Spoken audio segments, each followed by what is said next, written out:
Aaron, is it your goal to create something every day? That's a good question.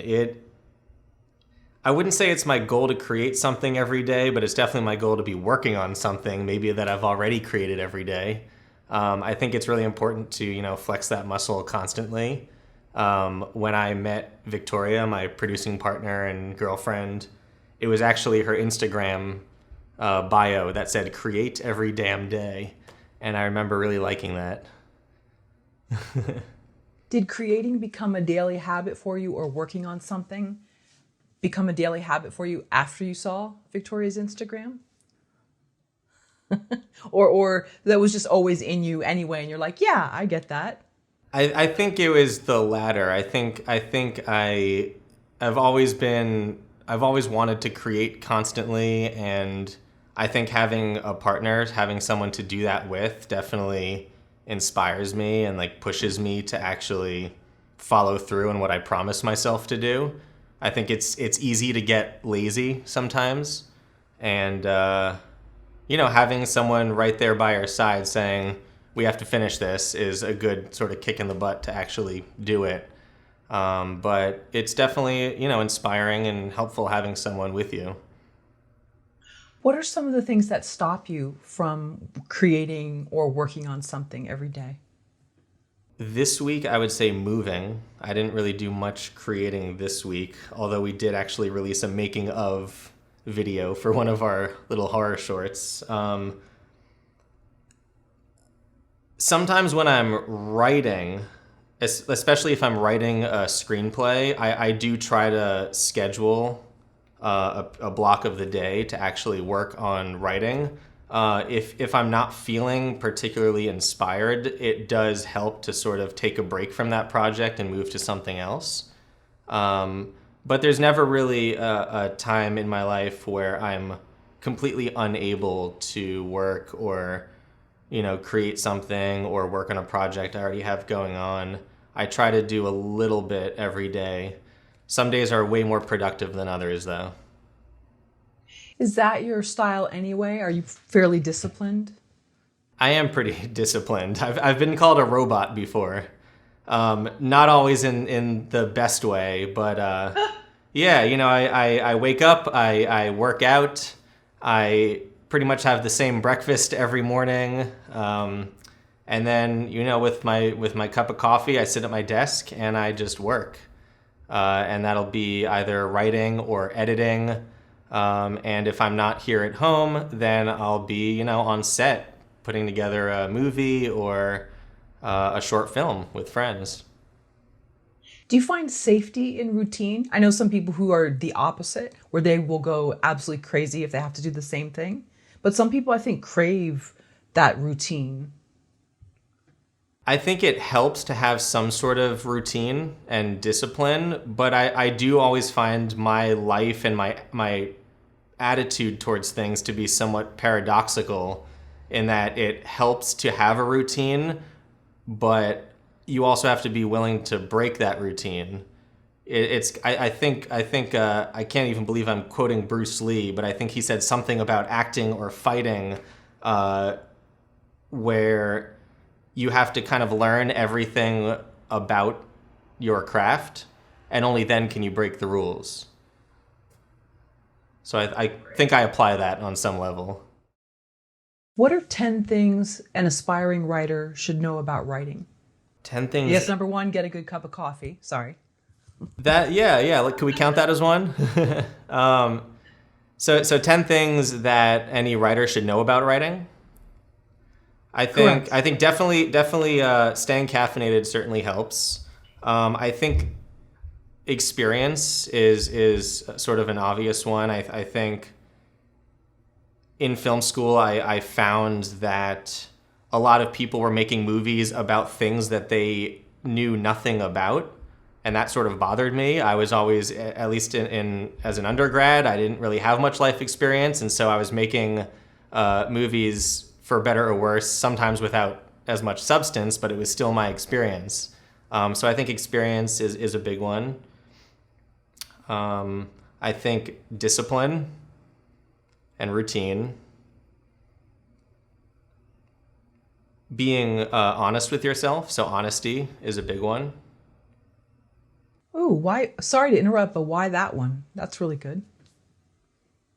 I think honesty is really important to writing because I didn't really even start to realize that I was becoming somewhat of a decent writer until I was really honest with myself. Not just, honesty in the sense of, digging deep into your heart and telling your story or anything like that, but more so being honest about your work, trying to be objective, looking at it, and sort of knowing deep down, or at least telling yourself deep down what you really think of your work, your writing, or your creation. I sort of found myself, I don't want to say lying to myself, but I would write something and I'd be like, this is the best I can do. It's good enough. And as more and more time went on, I started to sort of say to myself, no, I can actually do better. And I think that comes with experience. And I think that's part of just being honest with yourself, admitting that you can do better. Awesome. I think, okay, so 4, so caffeinated. Oh, is that 4? I thought that was 5. Oh, sorry. Okay, I must have missed one in there. Okay. Man, this is a good question. Sorry, I'm not just like rolling out with the answers. Can I say travel? I think travel is important. Meeting all sorts of different types of people. That certainly inspires the characters that I write. I guess routine and discipline was one that I already said, but I think it's equally as important to be open to breaking that routine, to having this sort of spontaneous fire inside of you that makes you want to do something you've never done before. I spent a lot of my college years and post-grad years, focusing on comedy, and only now at 32 am I actually diving into horror. And I find that I'm actually really enjoying it, and it's not something that I ever imagined wanting to do. But I think being open to changing, your trajectory of things is a good thing. So spontaneity. And what is that, 8? I believe so. 7 or 8, yeah. Yeah, I'm drawing a blank on the last 2. I think having a good word processing program certainly helps. I think maybe that just contributes to the structure of things, but I feel a little bit more inspired if I have just the proper equipment to write. That is a laptop. Personally, I don't do like pen and paper or anything like that, and Final Draft or Celtx or something like that. That's a way more technical answer. And I think the last thing is arguably the most important, which would just be the passion, the desire to do it. I think you're going to have a lot of trouble if you are not enjoying some part of it. I think it's normal to enter into periods where you are like, I hate this, I want to move on to the next thing already. I think accepting that, but still reminding yourself of why you started this to begin with is super important. And if you have that, then you can fall back on it. And I think you will be able to finish just about everything that you start. Excellent. Going back to number 8 about having the proper writing implements or whatever, have you ever tried to do a script or write a script just using Pages or Word and not using a software program? I have. I think the last time I guess I should say when I was like 10 or 11, I would actually write books, and I would start by grabbing a whole stack of paper and folding them and then stapling it. And then I would draw pictures, and I would actually write my story in those books. So I basically at the end, at age 11, had a self-published single copy of my book. And then since then, I've probably used Word a couple times, and I've scribbled ideas in notebooks, and I even on my phone right now I have a notepad of ideas that I can scroll for days. But when I actually sit down to write a screenplay now, it's mainly just Final Draft. Excellent. Okay, great. By the way, do you have those books still that you did? I got to ask my parents. I think we left those in our basement in Massachusetts, Okay. and I'll ask if they cleaned it out or if they kept them. Oh, I hope they kept them. Yeah. What's your process for coming up with story concepts? My process for coming up with story concepts, it ranges from sitting down on a couch with Victoria with the intention of coming up with an idea, or I could be driving to Pasadena or Vegas, or assuming that the world is open, and I am listening to music, and all of a sudden I just come up with an idea that I'd like to explore. So it really, it's not always as simple as just sitting down and thinking about an idea. More so, it just kind of comes when I am most relaxed. Do you think you come up with story concepts more from memory of things that happened in the past, maybe where you grew up or going to college, or does the present moment and observing the world around you trigger story ideas? So I would say the story ideas come from what is happening around me currently. But when it comes time to actually fleshing out a character and sort of trying to write a dynamic, relatable, realistic character, I have no choice but to go to my past and go to my memory and sort of summon up feelings or memories of people that went through something similar or some variation of whatever it is I'm writing about. So it's definitely a combination of those two. Can you talk about your first couple of weeks starting a screenplay? Where does it start and what are those first 2 weeks like? It definitely starts with that small nugget of excitement, wherever that may take place, on the couch with Victoria or in my car driving, listening to music. And I think the ideas that really stick, that I'm thinking about for a few days or even a few weeks, are the ones that I actually decide to move forward with and begin writing. When I begin writing, I will make a cup of coffee, sit down at my computer, and just start writing. And I don't really think too much about what it is that I'm doing. I try to just get as much out as possible, knowing that a good portion of it will suck.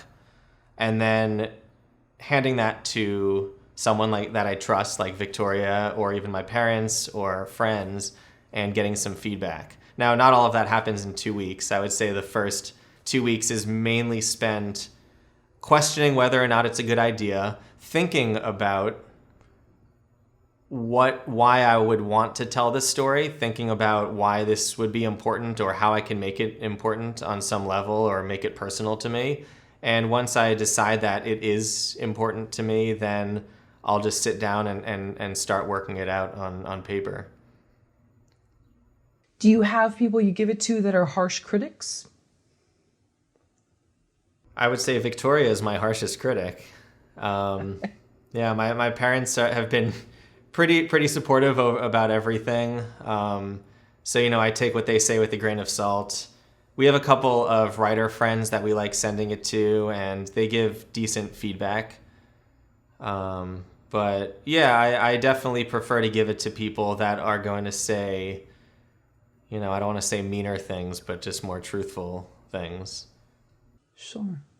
It's like some people don't have a filter, and can be helpful sometimes, and maybe sometimes it's not so helpful, but Certainly.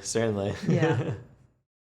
Have you ever had an idea that you thought was great and you began writing it and you said, you know what, this is just, I'm not into it, I've lost interest, and then you've resumed like a year later and you loved it? Absolutely. There's actually two ideas that I can think of.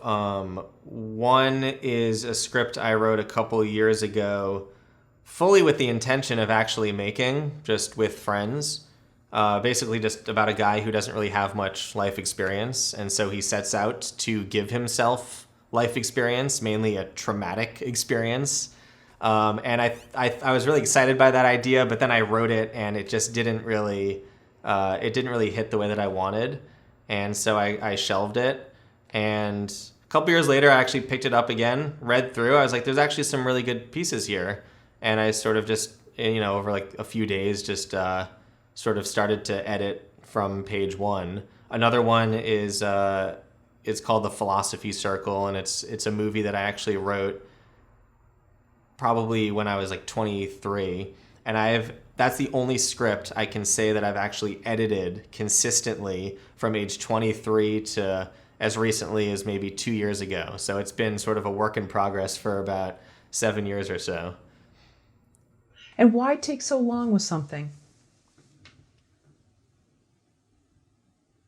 I think some stories are more complicated than others, and I think sometimes if you get really excited about something and you know that there's something there, but it didn't really strike a chord with you, maybe it's best that you shelve it for a little bit and then come back later. I think that can benefit a lot of projects, whereas some projects are way more straightforward and regimented, and you either kind of know if you're on the right track or not within a much smaller period of time.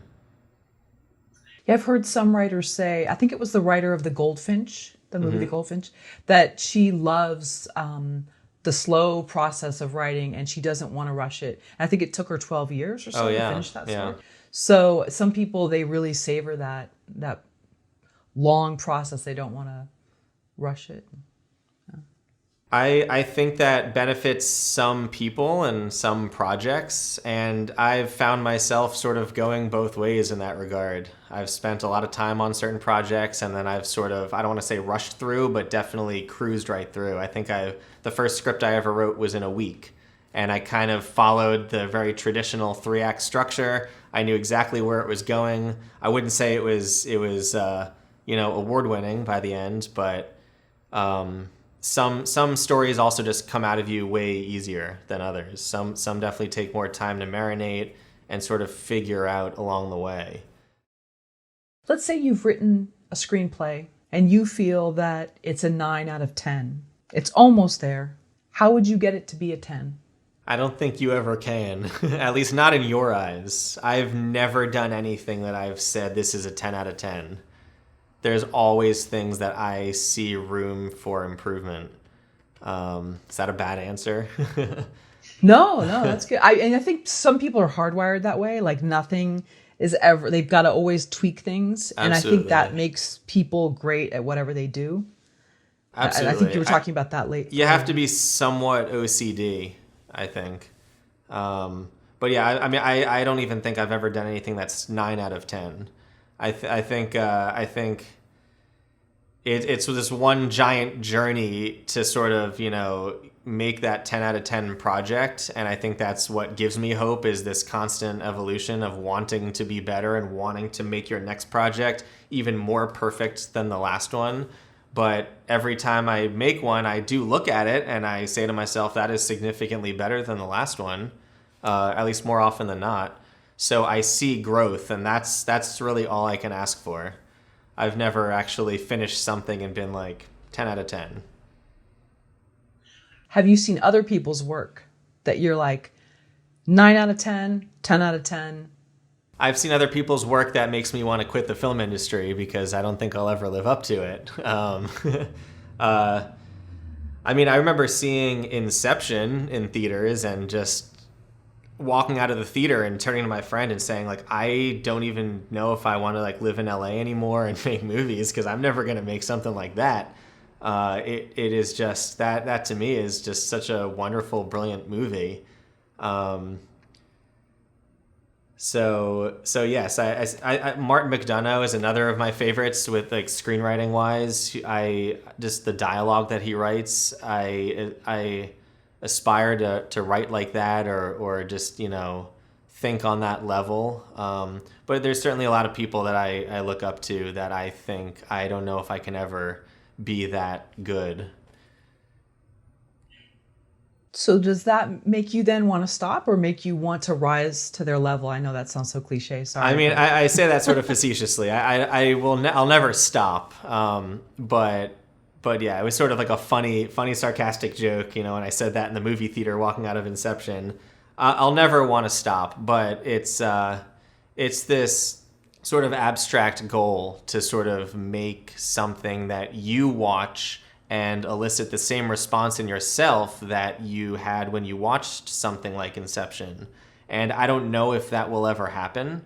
I think I'm always going to be my harshest critic, but it's definitely something I aspire to do, and it's what keeps me going, is just that sort of nugget of hope.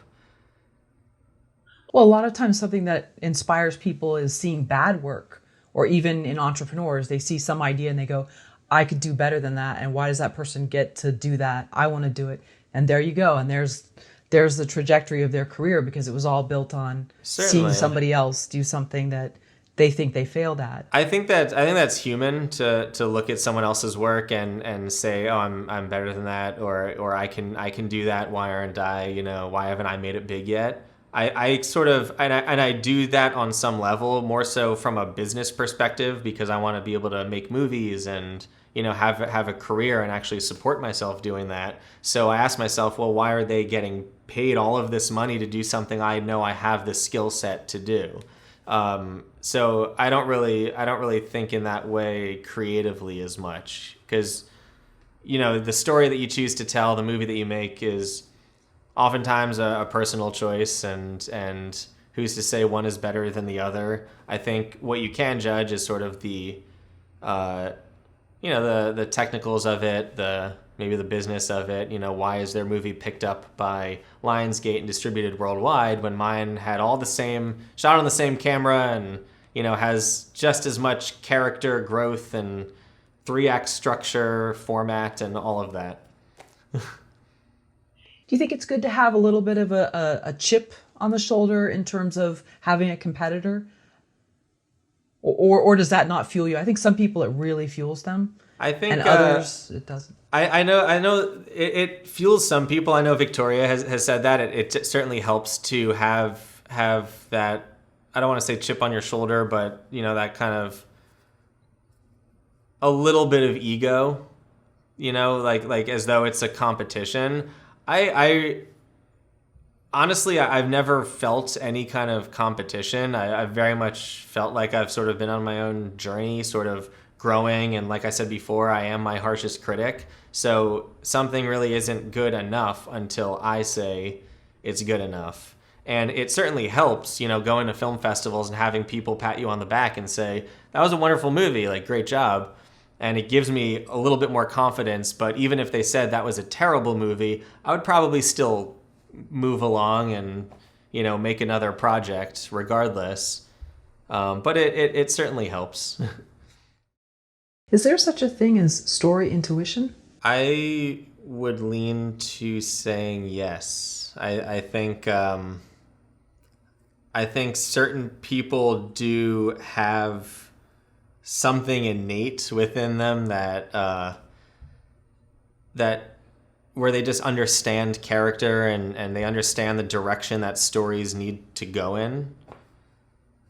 I think other people might require a little bit more work to get there. So I'm not saying that some people just have it and some people don't. I just think some people maybe have a little bit more of an advantage based on where they're from or where their mind was focused at a young age.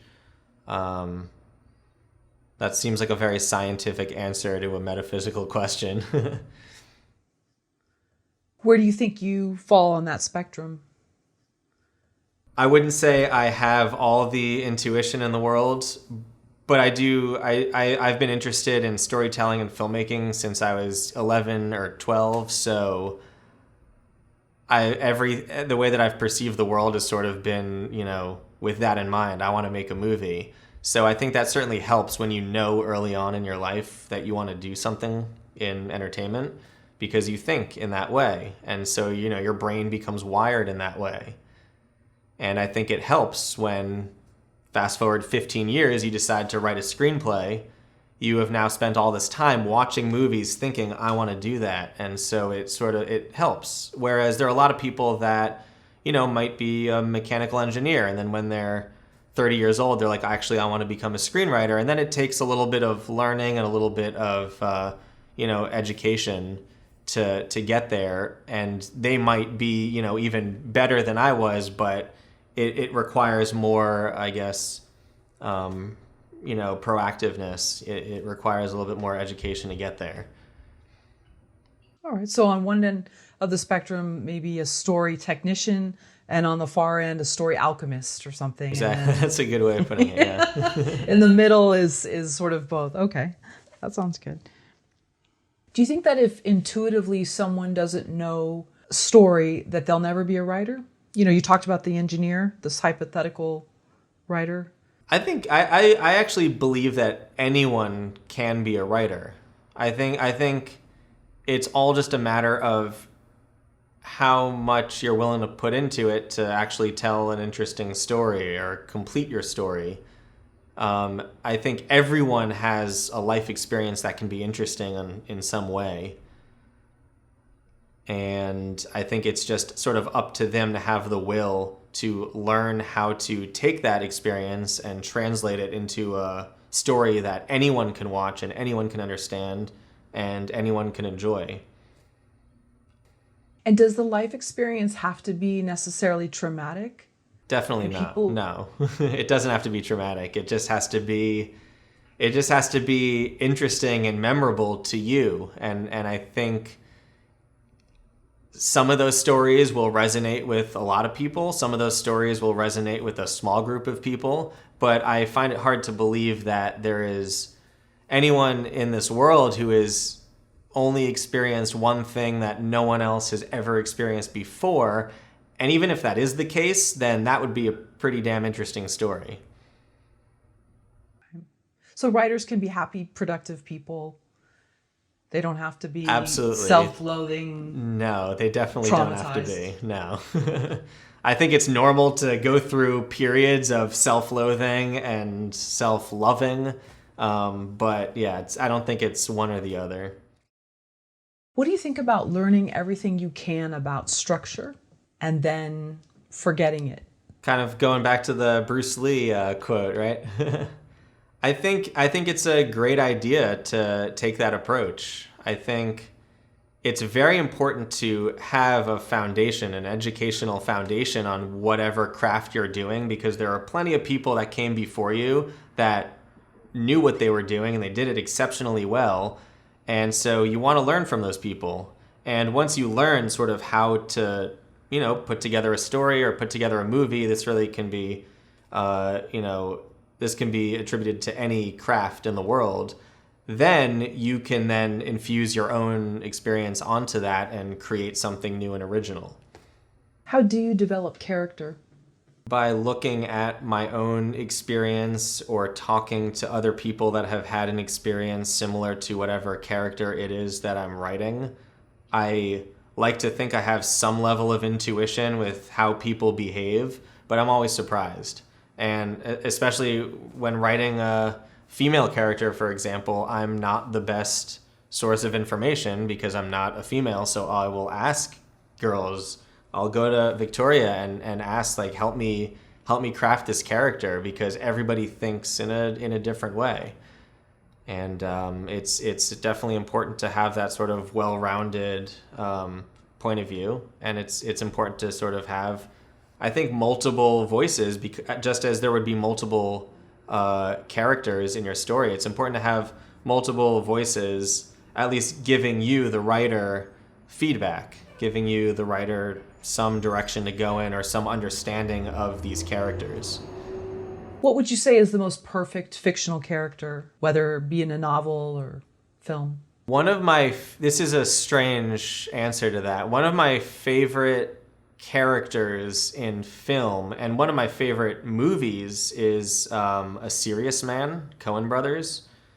And the main character in that is basically going about his everyday life, just trying his hardest, trying his best, trying to be a good person.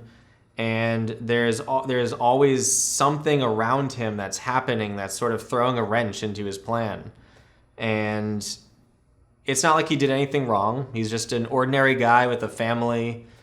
And one thing after another happens, and a storm is literally coming throughout the entire duration of the movie.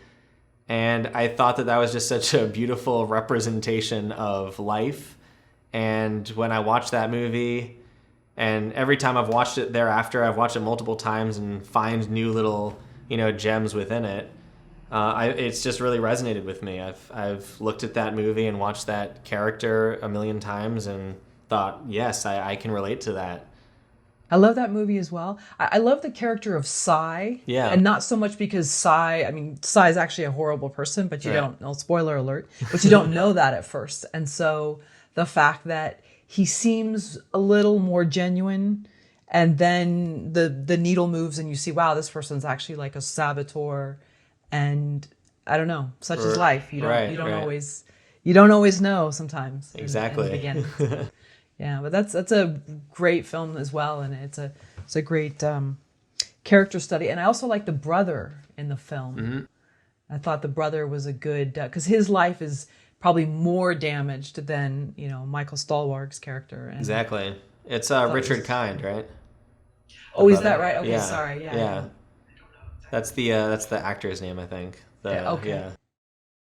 Why did you switch from comedy filmmaking to horror? Well, I wouldn't say that I switched as much as I'm just sort of trying something new at this time. Like I said before, I definitely needed a career. And ever since I was in high school, I've always known that horror is a great way to break in. But my instincts were sort of more pushed towards comedy. And so I spent a lot of time doing that. And I think I did it decently well. But now, in sort of an effort to experiment and also, launch a career, I think it was just a great,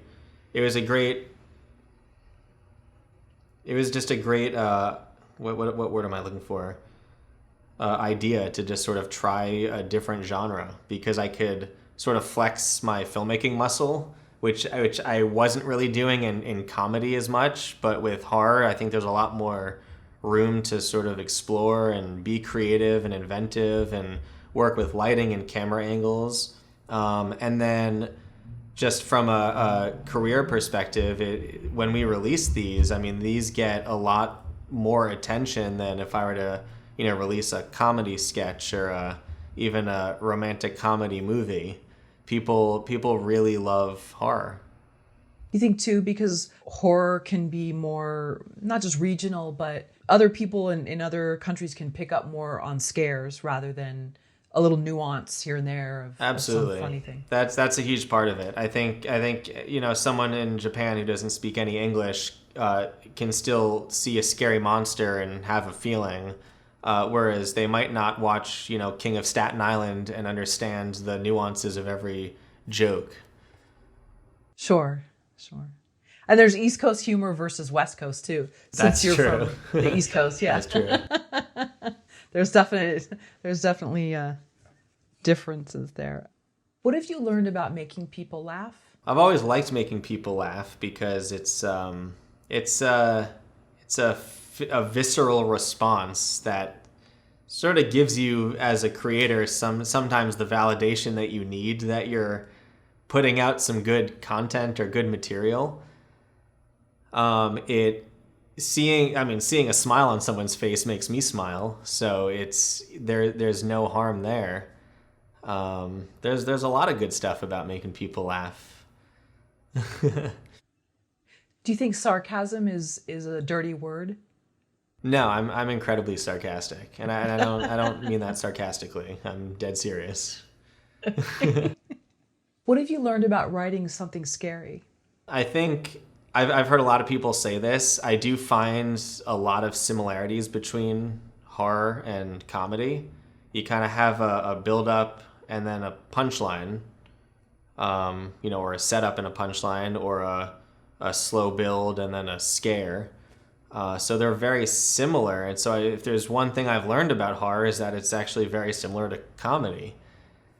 And you kind of get that same visceral reaction from your audience seeing them jump as you would in comedy seeing them laugh. And it feels good to see that. It's super cool. And we've been releasing these horror shorts on our YouTube channel, and I've seen so many people make reaction videos to watching our horror shorts, and that is a very rewarding and interesting thing to see. Literally just looking into someone's eyes, watching them as they watch your movie. I've never ever experienced that in anything else I've ever made before. But it's super cool. Which horror protagonist do you most identify with? That's a tough question. It seems like a lot of protagonists in horror movies have experienced or gone through some really traumatic life experience. So I'm sure I identify, on some level. Obviously, they're exaggerated tenfold in movies.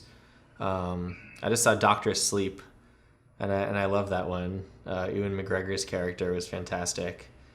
I'd have to think about that one a little bit more. It's hard to imagine a protagonist in a horror film that I've really resonated with before. Maybe the Babadook, the lead in the Babadook. That was a really interesting movie because I think everyone has some demon inside of them in some way or another, and I think that's what made that movie so great. Is it was just a visual representation of something we all experience on some level. Maybe not, grief to that extent. Some people definitely have experienced grief to that extent. A lot of people, even if they haven't, can still understand this sort of demon inside that, wants to get out. And it's that movie was just such an interesting exploration of that. And sort of how you either censor yourself or, push certain things away. And yeah, it was a great movie. Can you talk more about your process for writing comedy? Comedy, it's very, very hard to write. And I wouldn't say I have any particular process. I think when writing a screenplay, it's really important, and this is definitely true for just about any genre, but I think in comedy in particular, it's very important that the concept itself starts off in a funny, interesting place. And I think for me, I know Victoria hates this word, but when something is grounded, even if it's sort of a crazy, abstract, supernatural, movie or concept, so long as the characters and the reactions stay grounded, I think that's very important to comedy. So you want to start with a concept that is inherently funny, and then you sort of build characters off of that support the concept and are completely different.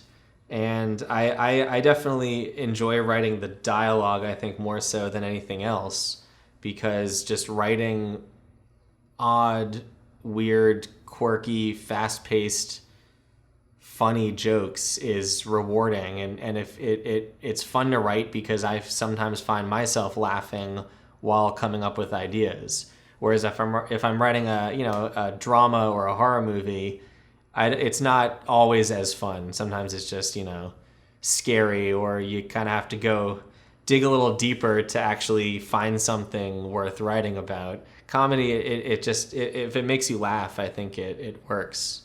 So it's definitely more fun. Did you watch a lot of Seinfeld when you were a kid? Absolutely.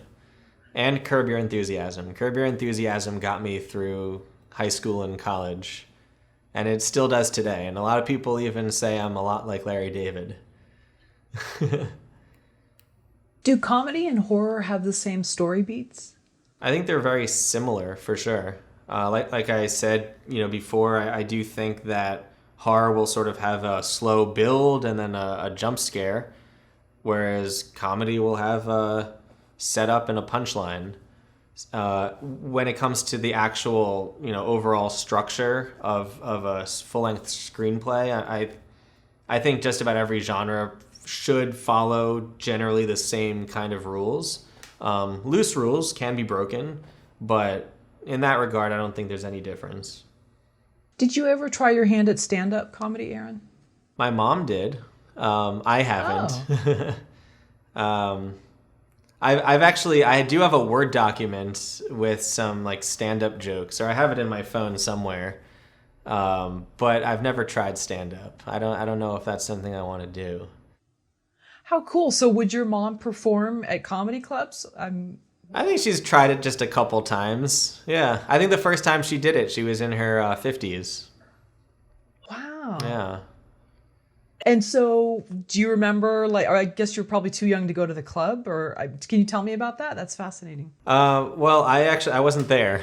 I was out here in LA. But there was this. It was like a cafe in Massachusetts, and they had a open mic night, and she went and tried it out. And I was thinking, good for you. That's awesome. I don't know if I would have the confidence to do that. I do think stand-up comedy is one of the most difficult performances any human can do. I think it's nerve-wracking. It's difficult, and if I were to do stand-up, I'd want to be everything: intellectually stimulating, hilarious, lowbrow and highbrow all at the same time. And it would require just as much work, if not more, as writing a screenplay, which is something I'd prefer to spend my time doing anyway. So, just with story beats, there's probably timing and things like that with stand up as well. Oh, absolutely. I think some of the best stand-up comedians actually have a full structured story. Well, they'll start with something and sort of have this story that weaves in and out all the way through up until the end, which is just one giant callback joke to everything that came before it. And I have a lot of respect for that, and I love stand-up. Every time I see a new stand-up special released on Netflix, I get very excited. Yeah, and not just the concept of hecklers, but also people in the audience. Like if you watch old Robin Williams footage, people aren't even like challenging him, and he's just, pointing them out. And so he has new material to work off of, even if his set is or was one thing. He's got new things to kind of work off and pull. Absolutely. I mean, Robin Williams he's genius. I think I've seen some of those videos that you're talking about. I mean, yeah, he's super quick, and you definitely need a thick skin to do that. And you just need to really be able to think on your feet, which I can't, or at least not as well. As evidenced by this interview, I'm not coming up with the answers right away. I definitely am the type of person that I need time to think about things and give a good answer. I don't want to just come out with it, And so I don't know how I'd respond to hecklers. I wouldn't necessarily have a quip, just that quick. So again, going back to the competitor or the chip on the shoulder, you'd rather be the how the Michael Jordan documentary, he showed that he needed that, right. Push him and make him great. So you're more the one that's the internal, again, going back to the two schools. Yeah, for better or worse. I don't know which outlook is better. Yeah, I at least try not to have a chip on my shoulder. Some chips work. Some chips definitely do. I mean, you need a certain level of confidence in yourself to just push through. But yeah, I think it's, like I said before, I'm sort of a paradox. I think a lot of people are a paradox. You need your days where you're like, I'm king of the world, I can do anything, and then you need the days just as much where you question everything, your reality, who am I, and why am I doing this with my life? I think that balance is important, and I think it's dangerous to tip anything in any one extreme direction, but it's a giant pendulum that you just need to constantly balance. So your mom only did 2 stand-up? I love that segue. Okay. She I think she tried it twice. And she said she got a few laughs at my father's expense, but I think it went pretty well for her first time. What have you learned about writing villains? Writing villains. I think writing villains should be approached the same way that writing any other character or protagonist should be approached. A good villain is, you understand why they're doing what they're doing, and you understand what they want just as much as you understand what the protagonist wants. Who's one of your favorite villains? One that actually comes to mind is Javier Bardem in No Country for Old Men. There's something terrifying about him, but in the end, he just kind of dies naturally without any, with kind of indirectly of the events of the movie that took place. So you kind of, which is what I love about that movie, is you have these tropes that the characters and the story follows, and then it's just completely broken by the end, and you're sort of left with an even more terrifying feeling, or a more freeing feeling, depending on how you want to look at it, that there really is no distinct good or bad in the world, and if there is no real justice, or maybe there is. It's all a paradox. It's all a matter of how you look at it. So I think he was a great character, and that was a great movie. What's one of your most hated villains? I feel like if I actually watched a movie and genuinely hated a character, I might not like the movie that much. A part of me wants to kind of like, on some level, everybody that I watch, even if they're the antagonist. You kind of want to like who they are and what they're about, or at least get something out of it. Someone that is just pure evil, I find to be unrealistic. So now I'm trying to think of movies with sort of just purely evil characters, and I guess I would still need some more time with that. Man, I don't know. What about the Joker? I do think that the Joker, they definitely did a good job of, and I'm talking about like the most recent Joker. They definitely did a good job of sort of showing, this guy who is disturbed. I personally had trouble relating to that character, at least in the latest version, mainly just because it was a movie about this mentally ill person, and it can be fascinating to watch at certain points, but he wasn't really as much of a villain in that movie. Maybe in like the classic Batman comics, the Joker is certainly portrayed more so as a villain, and in that case it is more black and white, but the origin of him, I guess, is definitely more of a character study on someone with mental illness, and therefore I wouldn't even look at him as a villain at all. I don't know if that's a pretentious answer, but yeah. No. There's been a lot of debate, I know, about that character, and so I'm just curious. Yeah. I mean, that was an interesting movie, and I wouldn't say it was my favorite movie. I didn't hate it. I didn't love it. It was definitely a different approach.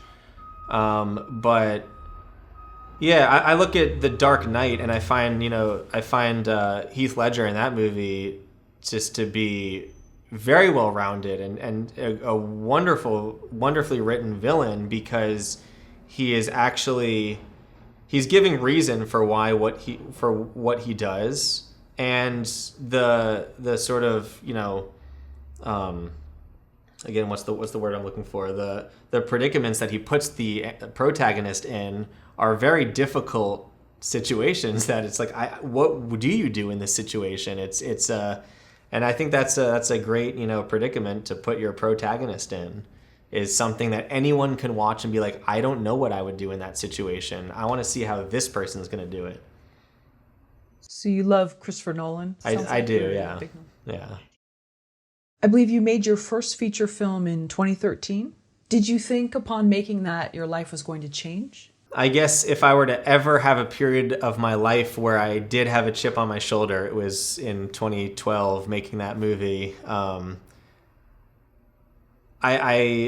didn't know what was going to happen with it. I was very much focused on just making a movie that I wanted to make, and had zero intention of trying to make something marketable or anything. All I wanted out of it was sort of just, I just wanted to open a door and have maybe an agent that can help me make my next movie, or garner the attention of some investors that would finance the next movie.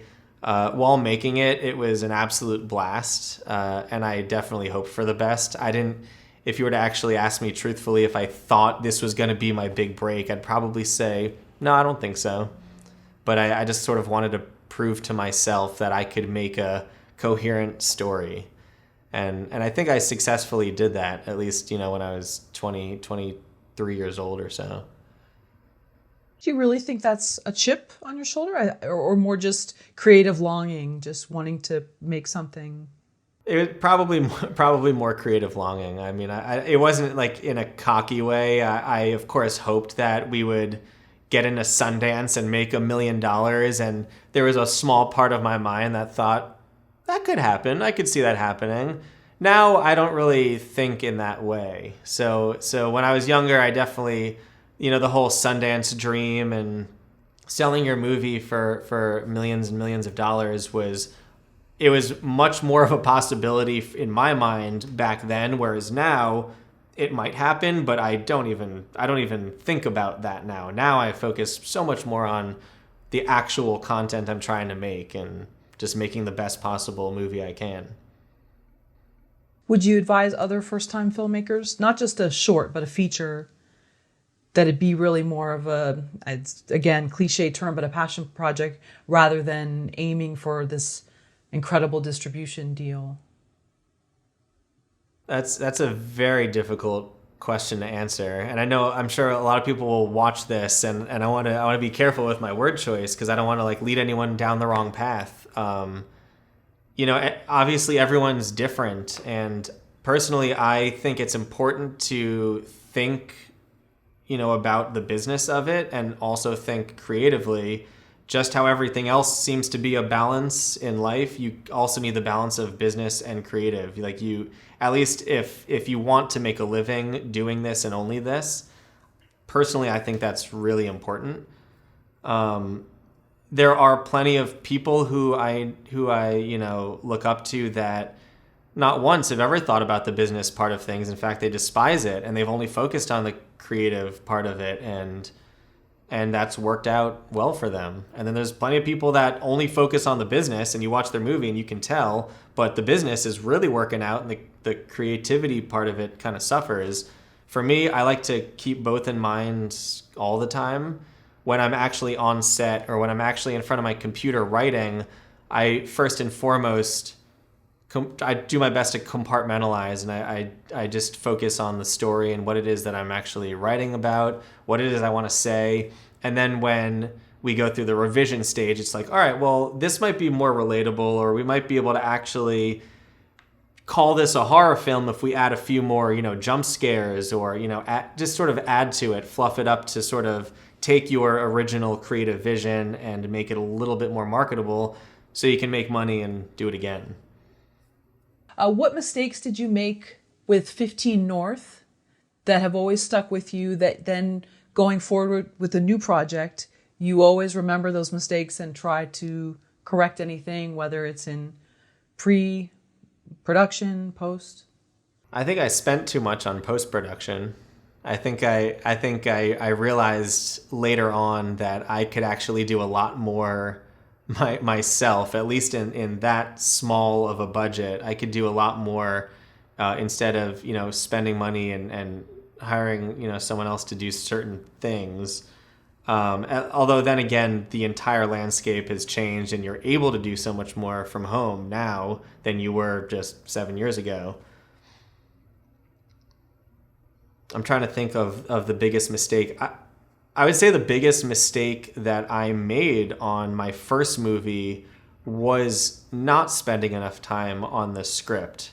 I definitely approached the entire project with this attitude of, I just want to make a movie. I want to make it real. I'm just going to keep the cameras rolling and, get natural performances, this very sort of mumblecore style. And I think that is good, but I didn't prepare enough. I feel like I could have fleshed out the story a lot more with, just really focus on more traditional 3-act structure and focus on writing characters with more depth and that sort of thing. If there was one thing I could do over again, that would probably be it, is just spend more time focusing on the actual script. Do you think that prompted your YouTube channel? Because you give such helpful tips with your channel. Do you think that prompted you to want to start it or no? Certainly. I mean, I think the content I'm putting out on my YouTube channels is basically just everything I wanted to see, when I was a few years younger. I wanted to see people creating content from home by themselves, and I enjoy that. I love seeing people and what they're able to do without big studios behind them. Would I take a studio job? Of course. But I really get a kick out of this just home-brewed, do-it-yourself kind of approach. I think your top video is about using the drawing aspect in Adobe. Oh, yeah. The scribble animation. That's funny. Did you know that would be so popular? No, not really. I mean, I know it's a popular effect. But yeah, with that kind of thing, you never really know it's gonna be popular. With our other channel, Social House Films, that's a lot more cut and dry. If you make a short horror film and it looks pretty and the monster looks scary, then it's probably gonna do pretty well. These tutorials, it's hard to sort of be on the pulse of what effect is going to be, the most desirable. Now that TikTok is a thing, a lot of people are trying to create their own effects at home, and so I never know what that next thing is going to be. I have a quote here, Aaron, and it reads, "I selfishly like a lot of first-time directors because they over-prepare, they are super eager, and they have very little ego." And that quote is from none other than Mark Duplass of the Duplass Brothers. I definitely agree with that. Yeah, I think I do think that when you're a new director, you feel like you have something to prove. And I think it was David F. Sandberg who said that you want to prepare 200% just to get 100% results. And I think especially first-time directors, because they have something to prove or they're nervous, they tend to over-prepare a little bit, and when it comes to filmmaking, that's definitely not a bad thing. I've noticed that my movies get significantly better if I actually plan every single shot, every single moment.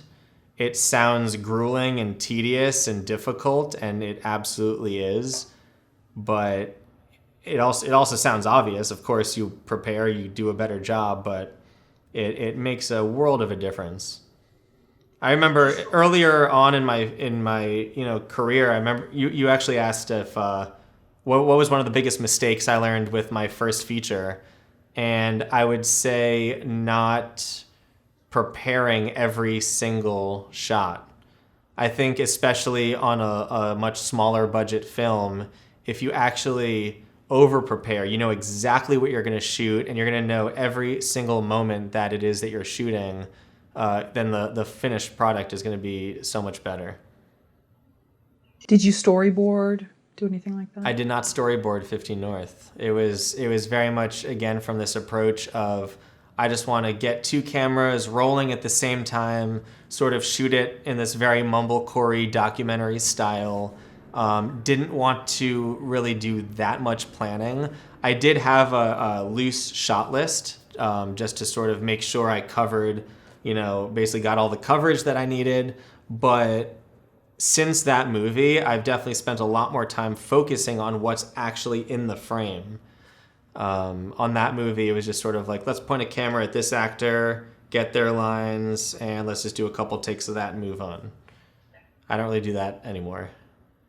How does a writer or filmmaker earn their audience? That's also a good question. I think a writer or filmmaker probably earns their audience by being honest with themselves. I think it's like making a friend. You know, if you're a good person and you have good intentions and you care about what it is that you're saying, I think people are going to listen and they're going to be interested.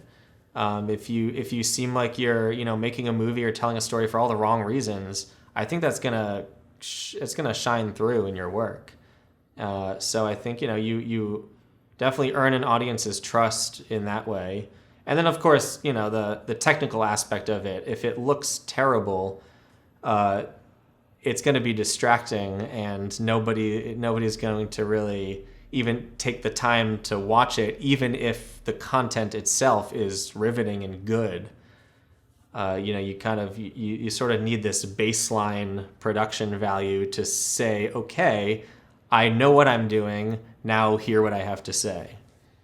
And what if you build an audience and they become so invested in your stories and your characters that they revolt because they wanted those characters and stories to become something else? But you as the creator, it's your imagination.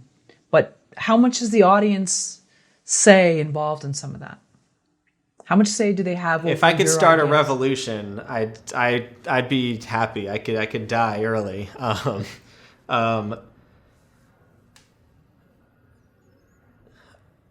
I guess the best example. I mean, I've never really made anything overly controversial that would cause anyone to revolt about anything. However, there is one horror short that we just released a few weeks ago called Diet, and we wanted to play with the tropes of sort of what makes a traditional horror film, where you just have this, you know, usually it's a girl just home alone and something scary happens. She hears a noise or something is at the window and she goes up to it and it's nothing. And then she goes into bed and then turns around and there's a scary monster and that's it. That's the end. And it's like the most cliche kind of like little horror short you can imagine. And so I was thinking of a way to play around with that and have all of those same tropes, but then at the very end, you just have that main character die of natural causes, in which case he just dies of choking on a carrot.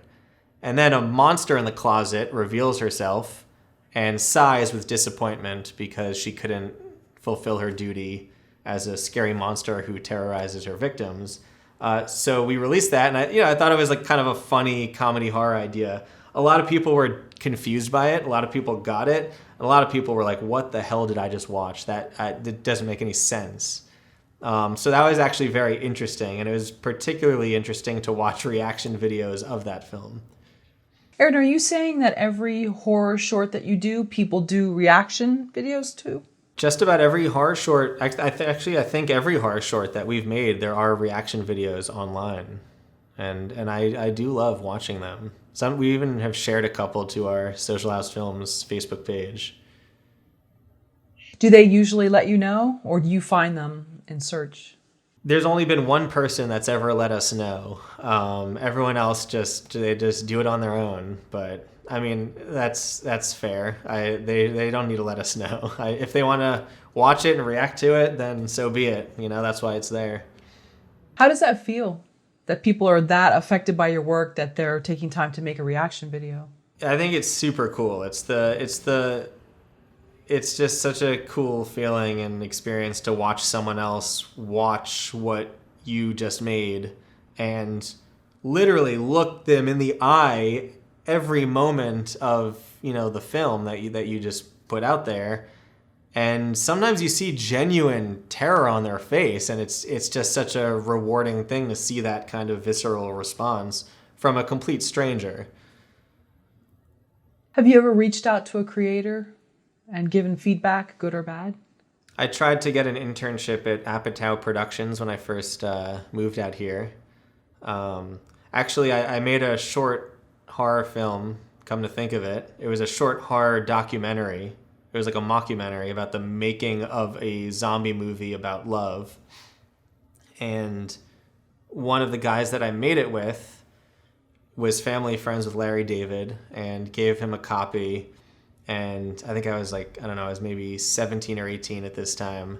And Larry David watched it and told my friend, hey, tell, Jesse and Aaron, the other filmmakers, that they did a great job. And that was super cool. So I remember kind of pushing my friend like, hey, you know Larry David, you should give this to him. Not necessarily his genre, but I'd be curious to, I'm a huge fan of Larry David, so I'd love to see, what he thinks. How do you work with actors? I actually read a book on this. It's called I'll Be in My Trailer. I forget who wrote it. Very well-known director. And there was a lot of very interesting sort of, experiences that this director had, and I think I subconsciously remembered a lot of that book too, which is, you want to create an environment that is comfortable, much like you guys are doing right now. It helps me if I feel comfortable when I'm talking or performing or whatever.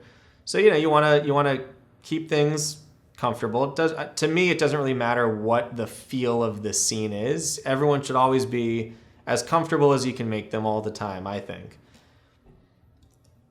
And once you've sort of created that environment, then you want them to know that they're open to experimentation, that they're open to sort of try things, that they might otherwise be scared to do. If they feel like this is a visionary director and they know, that director knows exactly what he or she wants to do, then, I think it's important to give that actor the freedom to experiment, try new things, because I don't always know best, and sometimes actors have done something that I could not have imagined of, and that's super cool to watch. Whereas if we go back to stand-up comedy, even though people have the freedom to be spontaneous in the room, that feeling isn't always going to be there. You think one brings out a better performance in people? I definitely think stand-up comedy is definitely it's a form of acting for sure. I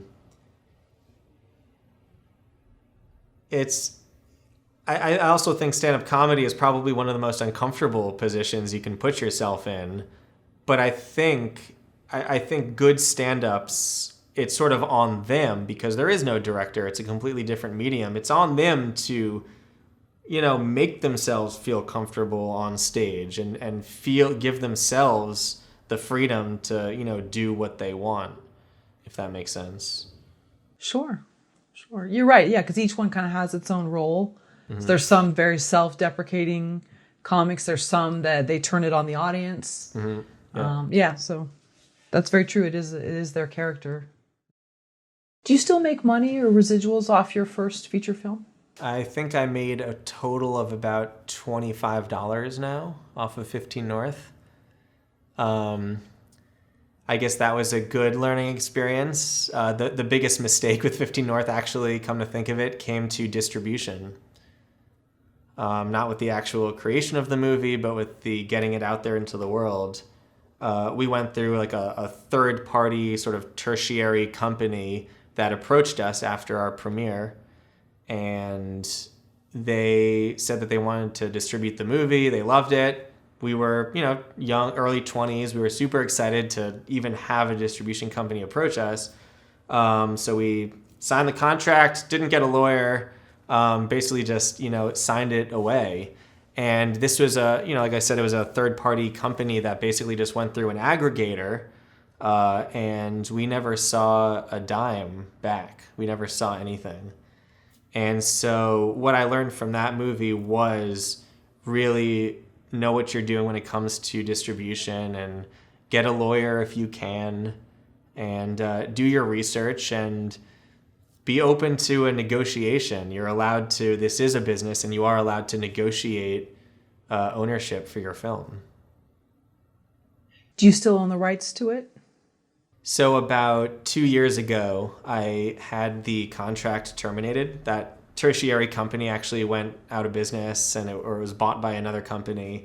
And so we terminated the contract, and now I self-distributed it on Amazon Prime.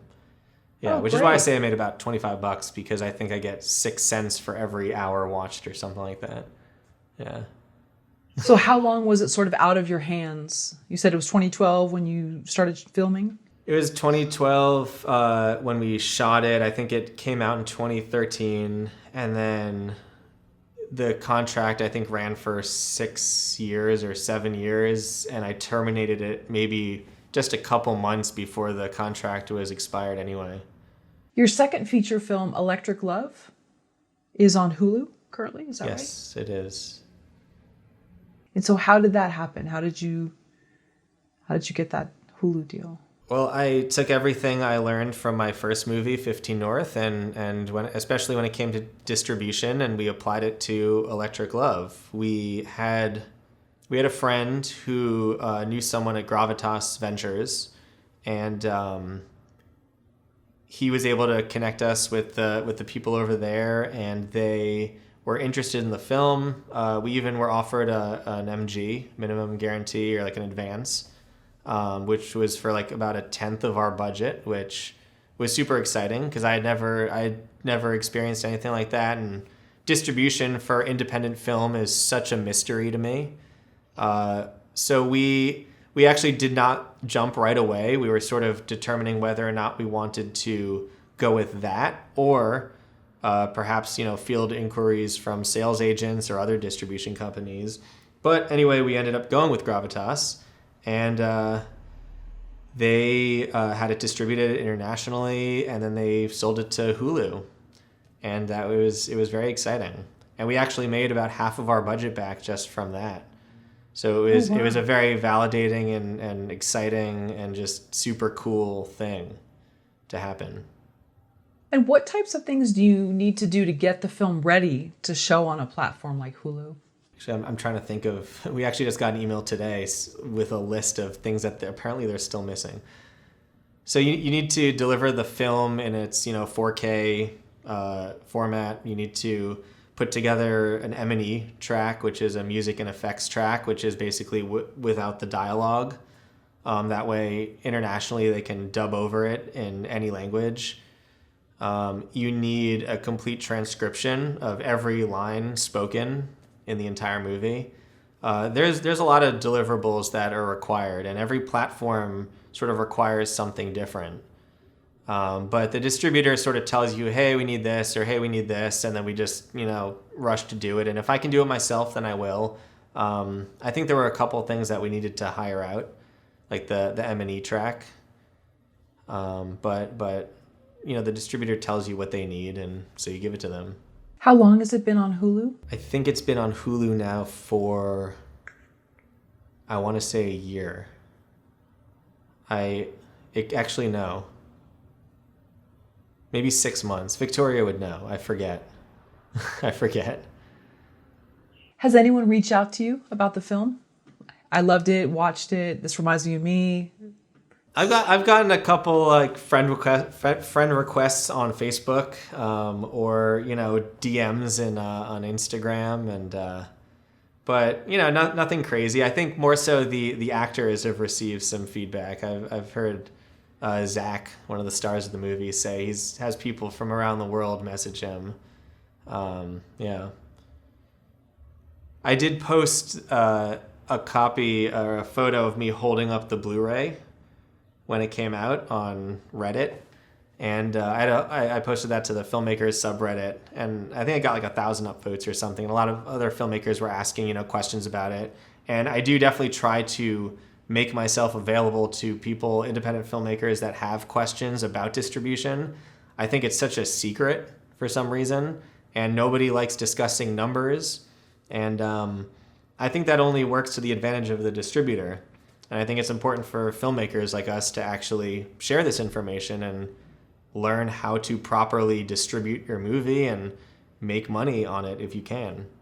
What have you found is the best way to make money as a filmmaker? To shoot weddings, probably. No, I mean, it depends what level you're at. In high school, that is what I did. I shot weddings and bar mitzvahs. Nowadays, I probably make the most getting hired by companies to just shoot music videos. We actually just started monetizing our YouTube channel, so that's a nice extra source of income. And surprisingly, making independent films that fit within a certain budget now, just with all of these streaming platforms, it's actually a lot easier to make your money back and then some on independent movies. So Electric Love was about $100,000. And so far, I think we've made about 70,000 of that back. And it's a 7-year term that you sign with the distributor that we signed. And so over 7 years, we certainly plan on breaking even, hopefully, and then even making a little bit after that. It doesn't happen immediately, so you definitely have to give it some time before you even see, your first check in the mail. I think it was about 2 years before we received our first check from Electric Love after its release. But assuming you do it correctly, then you can certainly make money back doing that. And it's what I really respect about the Duplass brothers. They figured out their business model and it works for them. And I've always had a lot of respect for them. They create their own material. They have their pipeline. They put it through. They produce other people's movies, and it's profitable, and they're able to do it again and again and again. What is that budget range that you think is the profitable budget range? I would say it's hard to give exact numbers. If I had to break it down, I'd probably say try to keep it below $100,000, especially if it's not a horror movie. I think if you make a horror film, there's going to be a lot more distributors nowadays that are willing to distribute something like that, because like we were talking about before, it can be distributed to just about any country, non-English speaking country, and still translate. People will still enjoy it. Whereas a romantic comedy about online dating in Los Angeles won't necessarily translate to, someone in Japan or some country that doesn't speak English as much. So, yeah. And you said your budget for Electric Love was around $100,000? It was about $100,000. And then Hulu, we got $50K from Hulu, which was half the budget. And again, I like sharing the numbers mainly just to help filmmakers sort of get an idea as to what they can do with with films in this sort of budget range. Sorry, do you mind if I ask how you raised that budget? Sure. So a lot of it was self-financed. I put up basically just savings from like the past, since 15 North, for the past 5-6 years. And it's not something I would recommend everyone do. I did it and it's slowly working out. But I was able to, finance a lot myself.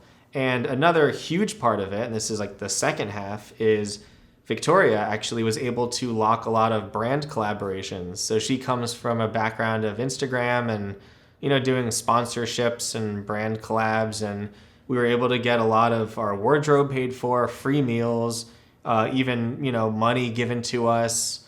We had friends come in and just kick in a little bit. So it was very much sort of like a crowdsourced kind of thing. And honestly, if I didn't have savings, 5 years worth of savings to put into it, I still would have made it. We just would have done things a little bit differently. So it's definitely possible. And with these brand collaborations, is there a site you would go to find brands, or you were just cold calling what might fit with the movie, or emailing? We were pretty much just cold emailing companies, that had products or services that we could somehow include in the film without it being too obvious.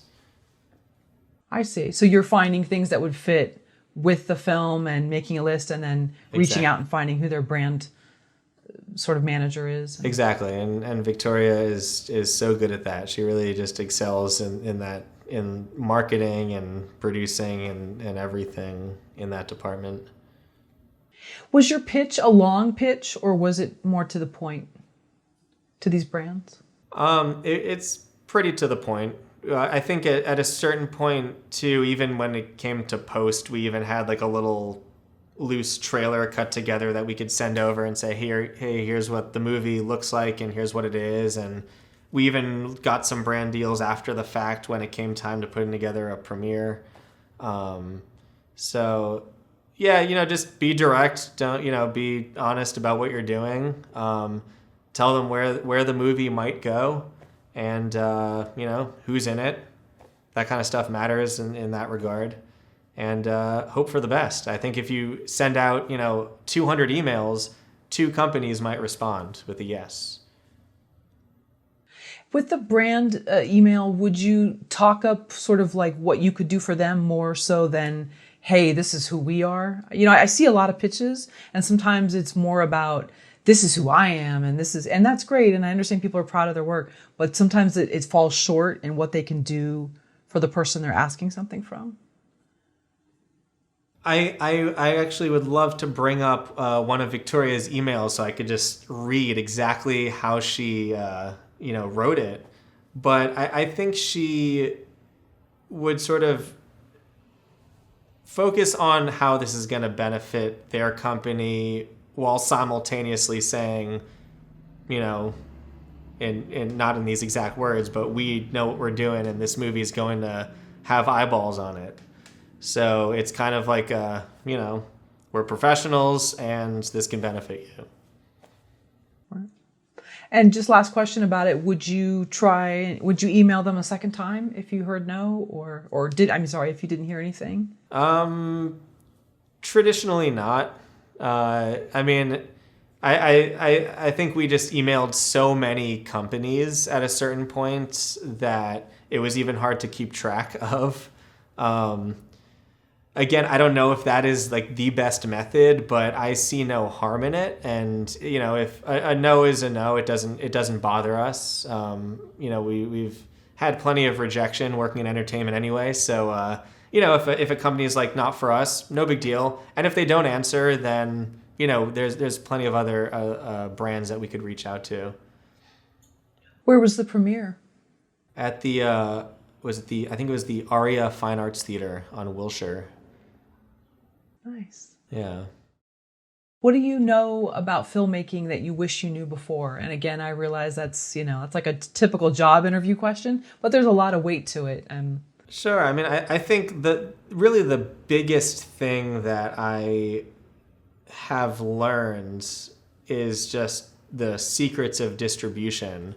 The actual filmmaking part, you just need to make mistakes in order to grow. So, with the actual creativity and putting it together and not planning and seeing how that turns out, and then doing a little more planning and seeing how that turns out, it really is all part of the process. And it's something that everyone, I think, needs to go through. Even if they try not to, they're going to make mistakes. It's necessary to make the best movie. The only cold, hard facts that you can actually learn is pretty much, now that I made the movie, how do I get it out there? And that's also always evolving and changing. So, the means of distribution 7 years ago is completely different than what it is now. So you have to stay on top of that, but sort of just understanding what your film's value is and what is possible is the biggest thing that I've learned over the past few years. How do you know what the value is? I guess what I mean by value is sort of having the confidence to know that there is an audience for your film. If you put in if you put in a year's worth of time and effort into making a movie, there is going to be an audience for it somewhere. There's a lot of people in this world, and a lot of people have TVs and computers, and nowadays that's all you need to share content. And even if you can't get distribution, you can self-distribute now. I wasn't able to do that 10 years ago, and if I did, then I just didn't know about it. Now it's so much more user-friendly, and you can get your movie on Amazon Prime like that with their Amazon Video Direct service. So it's inspiring, and it gives me hope, knowing that the success of your film relies entirely on the work that you put into it. Can you share with us the process of getting your movie on Amazon Prime? Yeah, so it's a service called Amazon Video Direct, and I set this up about 1.5 years ago for our first movie, and you really just follow the instructions. You upload your file, you upload your subtitles, and after it's approved, you literally just link it to your, bank account, and you have all the analytics and everything, and it's on you to market and promote your movie. And you can choose whether or not you want to put it on Prime, so Prime users can stream it for free, or you can set it, to just for rental and purchase. But I think Vimeo also offers a service where you can do that. So if you're interested in self-distribution, Vimeo and Amazon, I think, are the best platforms to do that on right now. And what type of video file is it? Oh, I don't remember exactly what kind of video file they require. Probably like an MP4 or H.264 4K file, ideally. I think you can put anything, any format you want, I believe. It doesn't necessarily have to be 4K. And I'm not like a master at this self-distribution. I've only done it once. So don't quote me on this, but it's pretty simple, and Amazon definitely has instructions on how to do it properly. With the text of the subtitles, is it a text file, or how are you uploading I those? think so. I think it is a text file. I'm not sure. I think I remember actually using YouTube. I uploaded the movie to YouTube. YouTube has an algorithm that automatically scans every word. And then I copied all of that text from the YouTube platform and then put that into the Amazon platform. And then I just had to sort of, edit some of like the spacing and alignment just to match. But there are ways to figure it out. And Google has been very good to me in helping me through that process. So, yeah. But yeah, I think it was like about a year and a half since I went through that. And I think I did I set up the entire self-distribution thing in about a day or two. Really, the hardest part was just waiting for it to upload and then get approved by Amazon. And there's also a good chance that the entire means of uploading has changed since then. I've been getting emails about changes to their service and layout, and I don't really check it that often. I kind of figured, 15 North is certainly a movie that I made a long time ago. I don't intend on searching for a whole new distribution deal or anything. So I figured I'd just, put it up on Amazon and let it live there. How do you think teaching others on YouTube has helped you to become a better filmmaker? I think it's sort of forced me to come up with the most efficient method of doing certain things that I can then just apply to my own filmmaking and do it that much faster. Whereas ordinarily I'd have to, think about how am I going to do this effect? Or, I need to experiment in Premiere, After Effects, trying to figure out a certain, effect that I'm trying to do. Doing these tutorials, I research the hell out of a certain topic, and then I just streamline it so that I can say it as succinctly and easy to understand as possible. So on some level, it's also helped with communication I think if you can show other people how to do something, it helps you do it even better. And how has either receiving reaction videos or getting comments shaped your idea of audience feedback? If it has, I'm sure it's happened more subconsciously. I try to read as many comments as I can. I'm sure a lot of people are like, don't read the comments. That's a bad idea. But I like reading them, even if they're not great. I'm pretty honest with myself, and I have a feeling, about the type of content I'm putting out and, where it stands and with everything else. And I see some truth in some of the mean comments. Sometimes I'm like, they're just mean. That's ridiculous. And I love the support, and I love, reading all the positivity. And most of the comments are good. Like there's not too many people that are just, shitting all over everything and hating what we do. And if they are, then it's not for them, and that's okay. Yeah, I love it when people share about their process or their life, and you're reading about someone, overseas and what they do. And to me, those are my favorite comments. Just to hear other people's process, and It's pretty Absolutely. cool. I just released our first making of video on our channel just yesterday, actually. I mean, I'm hugely inspired by David F. Sandberg, and I love that he does that on his channel.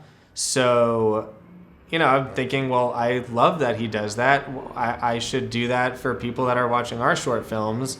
Why would I deprive them? If for anyone that wants to see it, here it is. So, I put that together, and it's cool. Are you excited to release your third feature film, Val? I am. It's going to be a lot different than the past, assuming the world is still closed down. We were planning on having a big premiere. We had to cancel our wrap party because of everything. But that aside, the actual making of it was an absolute blast. It was one of the best experiences I've ever had making a movie. It's a horror fantasy, kind of in the vein of Beetlejuice, and we plan on reaching out to some of the same distributors that we've worked with in the past, and sort of sending out the trailer and seeing what happens, seeing where we can land a home for it. But I'm super excited. It's a different type of movie than the other two. What has it taught you about storytelling? This is the first movie that a lot of people that know me and worked on this movie have said, this is an actual movie. And I think what they meant by that is storytelling wise and character wise, everything was just, it was just more. It had a much bigger punch. All the protagonists were so much more clearly defined, and the antagonist was clear, defined, dimensional. The set pieces and the production design, we spent so much more time actually looking for the right locations and props and everything. So I think what this movie taught me was to really just, it's the endless journey of paying attention to as many little details as you possibly can to make the best movie. And I think that comes with time, because there are plenty of times in my other first two films where I'm like, oh no, this is good enough. Like the production design, it is what it is. This is what it looks like. I'm happy with it. Now I don't really have that mindset anymore. I definitely spend a lot more time focusing on everything. And it's wonderful having a partner, Victoria, with me by my side, helping and doing a lot of the heavy lifting and shaping characters, writing, a good portion of like female perspectives, for example, which I'm oftentimes not too good at. I definitely learned a lot on this movie, and I hope the release is a successful one. What's it about? It is about, it's hard to say what this is about without actually giving away the ending, but it's sort of a supernatural thriller horror comedy, very much like Beetlejuice, about a criminal who's on the run, and he gets into an altercation with a police officer at the very beginning, and he escapes, and he breaks into a woman's home and holds her hostage. And as the movie goes on, you realize that his reality starts to sort of shift and change, and things aren't really as they seem. And what inspired that? We were originally planning on making a different movie that we wrote last summer. And financing was actually, we lost the budget for that movie. The financier actually pulled out. So I turned to Victoria and I was like, I want to just make a movie. I just want to make something that we don't really rely on anyone else. Let's come up with an idea that takes place in pretty much one location with two actors primarily, and just do the best we can. And she liked the idea. After a couple days of thinking about it, I turned to Victoria and I was like, well, what about a movie about this? And she was like, there's some potential there. And then she offered a really cool idea, which added a ton to the story. We wrote it together in about 4 months, and I think went into production about 2 months after that. So you're lucky you did it before the pandemic We are so lucky. Honestly, the only reason I'm sane right now is because we were able to shoot this movie beginning of March, and we wrapped probably about 3 days before everything shut down. On set, we were joking about the state of the world in like a now very unfunny way, but it was sort of someone would cough and we'd be like, "Oh, you have the corona," and it was sort of a loose joke on set. Now, looking back, it's like, no, it's a real thing. But we are all so thankful that we got to work one last time for a while and, get this done before everything closed down. So it was just perfect timing. And I think, I don't think it's a bad thing for the film. I think, especially distribution companies, platforms are, because of such uncertain times, it's probably going to, it might even help, I think distribution companies are looking for more material now. So it might not be that bad for the film. Do you have any ADR or retakes that you need to do for it? There's some second unit stuff that we might have to do. There is one little piece that we still have to shoot, but everything that we need to do from here on out can be done pretty safely, or even just hired out, to be done on someone else's time and just by themselves. Sure, they can mail you the audio file. Or exactly, yeah. Do something, yeah. Yeah. Can you share what it was like for the 2 months before production? So you finished the script and then you said you had around 2 months before you started. It was about 2 months since we finished, yeah. And of course we're, sort of trying our hardest to just tighten up the bolts of the script during that 2 months pre-production phase. But, that was pretty much just meeting with DPs, directors of photography, and meeting with actors, making offers to actors that we wanted to be in the film, locking our production insurance, which is one of the first things you do, getting your LLC in line so that you can do all of that. Just pretty standard pre-production stuff. And then we went scouting for locations, and the location for this movie was very important. And we actually ended up finding the perfect location in Ojai. And we met with the owner of this property, and it was just a beautiful, stunning house. And we worked something out with her, ended up shooting the entire thing there. And to raise the financing for the movie, we had a Seed and Spark campaign.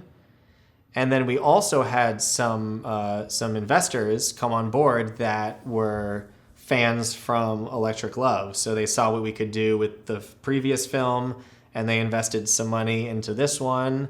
I took the little money that we had made at that point of Electric Love and put that into this one. So it's literally just, the circle. And we were able to come up with the budget and, shot over, I believe the entire shoot was 15 days. So it was tight. Did the crew and cast stay at the house in Ojai, or did you That was the fun rent? part. Everybody actually stayed in the same house together. It was basically just a giant party for 15 days in this house in Ojai. And it was just a lot of fun. A lot of great food and good times, and Do you set up these LLCs yourself? Victoria sort of spearheads the setting up of LLCs. She does a lot of the pre-production work. That's her favorite part. It's my least favorite part. But yeah, it's there's a couple different ways to do it. I think for Val, we did it on LegalZoom.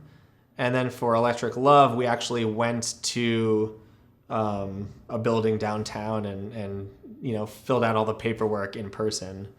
But yeah, there's several different ways to set up an LLC and. What's the significance of guacamole? I love guacamole. What's your best recipe?